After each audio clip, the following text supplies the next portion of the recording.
الحمد لله رب العالمين،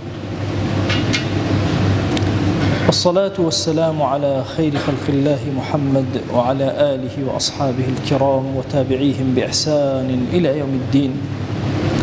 أوصيكم عباد الله ونفسي قبلكم بتقوى الله وكثرة مخافته، فإن التقوى شعار المؤمنين ودثار المتقين، ووصية الله تبارك وتعالى في وفيكم وفي الخلق أجمعين.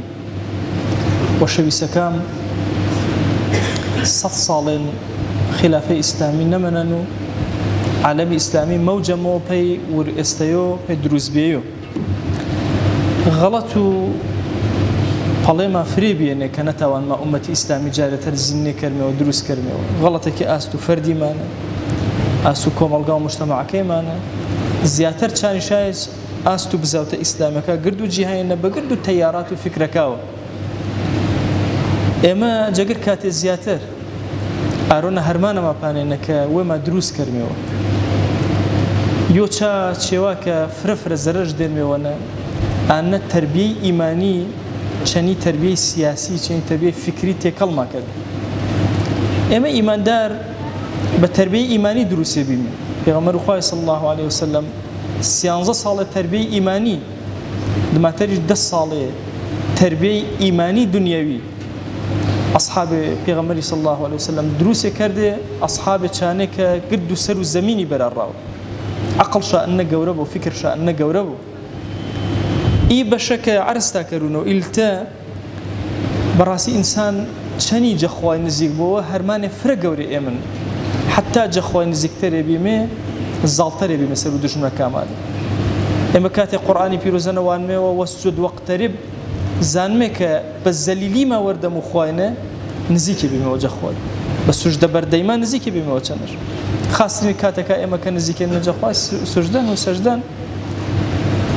اشم هر يجا اما استوشن تربيه وايماني قول خريج وترتيب كرو شي انا كشن شي استوشن شي استو كوملغاكشن شي استو جهان بيني اسلامينا اما مكريو باسبزان اما تنها بيو ما جيومه مسلمان يعني إيراننا عراقنا حريانا قد مسلمانا سروا زميني ربط شايناتو هيواندي شايناتو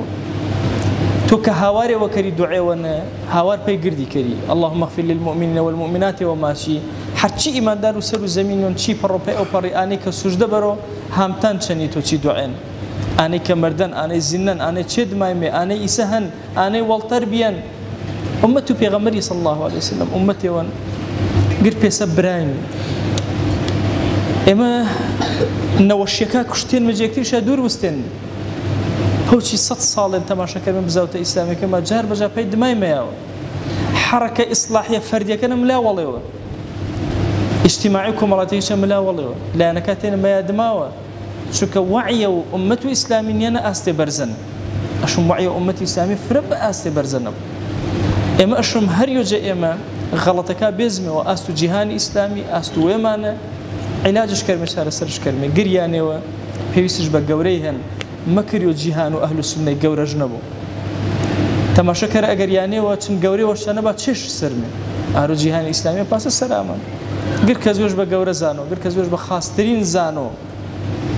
هن ما شو بس من خاصك أنا لأمتي إسلامي بينور ما يزور أشم قرد ما يكتري وان ميوه باوشي كرمي يكتريني ره حتى تاومي أمتي جاري وتروزمي وسر وقاتشكاويش بتعبتي با تربية إيمانية كإنسان إيمان دار دلو درونش باك كروا قينشان نبو وراولو هيج كسي هيج فرد مسلماني جيهانا خواهيان دعوا وانا كرمي دلو كاما باكي وصاغي كرو دروسي ما كرا بخزمة دينك يا أكرم الأكرمين. وأوصيكم أيضا بالصلاة والسلام على رسول الله صلى الله تعالى عليه وسلم، حيث أمر الله تبارك وتعالى في محكم تنزيله قائلا إن الله وملائكته يصلون على النبي يا أيها الذين آمنوا صلوا عليه وسلموا تسليما. اللهم صل على سيدنا محمد وعلى آل سيدنا محمد وبارك على سيدنا محمد وعلى آل سيدنا محمد كما صليت وباركت على إبراهيم وعلى آل إبراهيم إنك حميد مجيد. اللهم اغفر للمؤمنين والمؤمنات